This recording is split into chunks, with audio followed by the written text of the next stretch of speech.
हाय दोस्तों, कैसे हो आप सब। हाउसफुल 5 के बारे में बात करते हैं। इसका जो बी स्क्रीनिंग है ना, बी जो फिल्म है हाउसफुल 5 बी, उसका एक रिव्यू मुझे देखने को मिला। हालांकि 2-3 रिव्यूज़ देखने को मुझे मिल रहे हैं एट प्रेजेंट।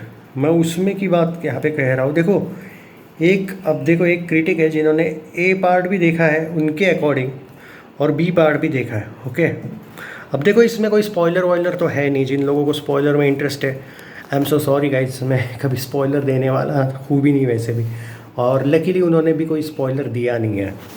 ओके, तो देखो उनका ये कहना है कि उन्होंने दोनों भी पार्ट देखे हैं। मैं हाउसफुल 5 बी पे ज़्यादा फोकस कर रहा हूँ, इसमें ए वाले पे नहीं कर रहा हूँ।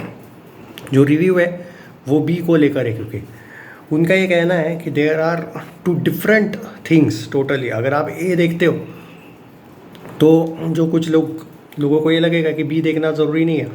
उनका सिंपल ये कहना है, जब आप ए देखोगे उसके बाद सामने से ही आपको बी देखने का मन करेगा।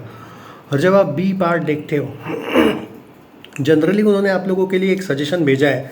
उनका ये कहना है कि पहले हाउसफुल 5 ए देखो और बाद में हाउसफुल 5 बी देखो, बाद में देखो बी काफ़ी इंटरेस्टिंग है उनके अकॉर्डिंग। ए की तुलना में बी जो बनाया है, जैसे कि कुछ क्रिटिक्स बाद में ये कह रहे थे, आपको याद होगा जब इसमें क्या कहते हैं, 2 एंडिंग है, ये है, तो लोगों का क्रिटिसिज्म था। कुछ लोग बोल रहे थे हाइप बनाने के लिए कर रहे हैं, कोई तैयारी नहीं होगी, कुछ इधर उधर का ही रखा है फिल्म में। उनके लिए बहुत ज़बरदस्त तरीके से भाई एक टॉन्ट है वो फिल्म, कि जो लोग ये बोल रहे हैं कि ये लोग पूरी तैयारी के साथ नहीं थे। मेरे भाई, ये लोगों का पहले से ही प्लान था बी बनाने का, 2 पार्ट बनाने के, और वो पूरे सक्सेसफुल हुए। और एक ऐसे क्रिटिक के बारे में बात कर रहा हूँ मैं, जो अक्षय कुमार की फिल्मों को हमेशा उतना प्रेज़ करते भी नहीं है। और उस टाइप के आदमी ने भी इस फिल्म को बोला है कि ए देखूँ या बी देखूँ ये मत पूछना, आप सामने से जब ए देखोगे आप सामने से ही बी देखने वाले हो। तो ये ठीक है, कह सकते हो आप कि उन्होंने घुमा फिरा के बोला है ये चीज़। और नारियड़वाला ग्रैंडसन के साथ होते हैं कुछ क्रिटिक्स के अच्छे संबंध, बट क्या है मालूम है दोस्तों, हर एक बंदा तो नहीं ना बिका हुआ होता है। जो आप लोग बोलते रहते हो ना, Twitter reviews are paid reviews, और ये होता वो होता है, तो भाई ऐसा कुछ नहीं है। तो थोड़ा सोचना इस बारे में, मैं ऐसे ही कुछ नहीं बोल रहा हूँ। और ये वही आदमी है जिसने आदि पुरुष का जो रिव्यू दिया था, पहले ही रिव्यू में फाड़ दिया था कि भाई कितनी घटिया बनी है एंड ऑल। मतलब रियलिटी के साथ जाने वाला ये यूट्यूबर कम क्रिटिक कहूँगा मैं, तरण चाचा के बेस्ट फ्रेंड है, ये भी मैं कह सकता हूँ। एनीवे, और हाँ, अक्षय के बारे में मैं कहूँगा कि वो इतने ज़्यादा भी यूएई में बैठा हुआ रहता है वैसे। नहीं, वो नहीं बोल रहा हूँ जो तुम लोगों को लग रहा है वो केआर के वगैरह टाइप के, या फिर वो उमेर झंडू, तो वो भी नहीं है भाई। ऐसे बहुत से क्रिटिक्स हैं जो अक्षय के अगेंस्ट होते ही है, बट उनकी मुंह से भी अगर ये फिल्म की तारीफ हो रही है तो आप समझो बात को कि देयर इज़ समथिंग। एंड जो वर्जन्स है वो पूरे डिफरेंट है। मतलब लास्ट के जो 20 मिनट है वो पूरा का पूरा चेंज है। यानी कि आपको ऐसा सच में फील आएगा जब आप 2 फिर वर्जन देखोगे कि भाई ये सेकंड फिल्म देख रहे हो ऑलमोस्ट आप। जी हाँ, तो बहुत सोच समझ के बनाई हुई फिल्म है।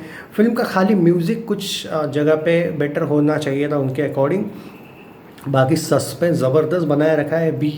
पार्ट बी की बात कर रहा हूँ मैं, यानी कि हाउसफुल 5 बी की बात कर रहा हूँ।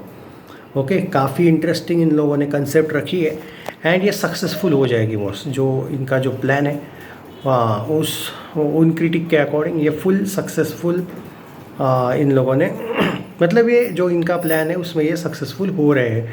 रही बात स्टोरी की और कैरेक्टर्स को इस तरीके से इन लोगों ने प्रेजेंट किया है कि आप कंफ्यूज होने वाले हो कि यार सच में किलर कौन हो सकता है, और अगर हुआ भी है ये खून तो क्यों हुआ है। क्योंकि बीच में आप भूल ही जाते हो कि ये खूनी कंसेप्ट वाली फिल्म है, क्योंकि कॉमेडी भी इतनी बढ़िया है कि मतलब लोट पोट के हंसोगे आप। ये कहा है। और अक्षय कुमार काफ़ी अलग वे में उन्होंने अपने आप को वापस, ऐसा लगेगा आपको कि हाउसफुल 2 का अक्षय कुमार इज़ बैक। जो भी बहुत बड़ा पैराग्राफ था यार, मैं इतना याद नहीं कर सकता कि उन्होंने क्या क्या लिखा था, बट रंजीत का कैरेक्टर, अक्षय कुमार का कैरेक्टर इवन अभिषेक बच्चन का कैरेक्टर आपको सरप्राइज़ कर सकता है. There are many characters like Dino and Jackie Shroff का भी कैरेक्टर है, स्पेशली रितेश देशमुख के भी, जैकलिन का एंड नरगिस. तो भाई there are many surprising elements in the film. Film making काफ़ी अच्छा है, डायरेक्शन सरप्राइजिंगली, राइटिंग भी इसका अच्छा है. जो पर्सनली मैं मेरा ओपिनियन तो मैंने साजिद नाडियाडवाला से एक्सपेक्ट नहीं किया था, क्योंकि अगर इन टाइप के क्रिटिक्स अगर इस फिल्म को अच्छा बोल रहे हैं तो भाई फिल्म में दम है. और अब तो मैं भी बहुत ज़्यादा ही एक्साइटेड हो गया हूँ कि ऐसा क्या है इस फिल्म में कि जो लोग पागल हुए हैं. मैं अपडेट देते रहूँगा और फाइनली यही कहूँगा, उन्होंने 5/5 दिया है बी वर्जन को. बाय द वे उन्होंने ए वर्जन को 4 रेटिंग दिया है भाई, हाँ ए वर्जन को, और बी को उन्होंने 5/5 दिया. भाई मुझे नहीं पता ऐसा क्यों किया है, पता नहीं, देखते हैं, मैं अपडेट देता रहूँगा. बाकी ए वर्जन का भी एक रिव्यू मुझे देखने को मिलने वाला है. इनका मैंने ऑलरेडी ए वर्जन का रिव्यू आपको आई थिंक 2 दिन पहले दिया था, कल या परसों ही दिया था, याद नहीं मुझे. हाँ मैंने 4 रिव्यूज़ दिए थे, याद है ना. एक ने 4 रेटिंग दी, एक ने 3.5 रेटिंग दी वाला, वो वाला. इसमें 4 रेटिंग वाला भी उनका एक रिव्यू था, कल की बात है, कल या परसों की. और उन्होंने बी वर्जन को 5/5 दिए. बाकी मैं आपको एक ए वर्जन का भी रिव्यू आया है, वो मुझे कंफर्म करने दो, वो 1-2 आवर्स बाद मैं आपको दे दूँगा. एंड बाकी एडवांस बुकिंग की अपडेट्स आती रहेगी, टेंशन ना लो. बाकी करते रहेंगे, अपडेट्स देते रहेंगे जितना हो सके, हमसे हो पाए उतना. Are you excited guys for this?